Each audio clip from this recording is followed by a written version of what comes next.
projects in the past have been owned by outsiders, and with a project that has little labor component, then the result being that not much money stays in the area.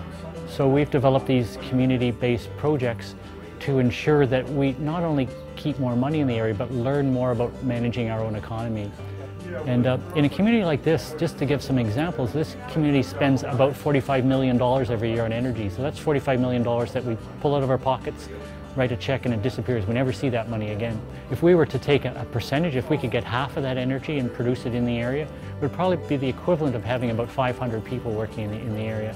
And if we could move that up to a higher percentage or expand it into food and things like that, which work with it, then essentially we become a much more vital economy. And we start building our own economy instead of relying on other people to build it on our behalf.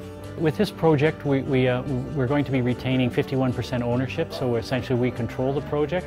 And we do that by raising bonds.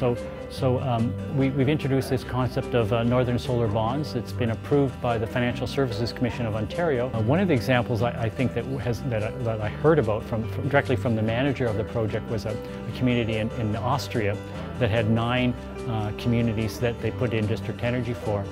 So he said by the time we got these projects in, and he says it probably took us maybe 8 to 10 years to put them all in. He says our standard of living jumped up to the 3rd highest standard of living in Europe.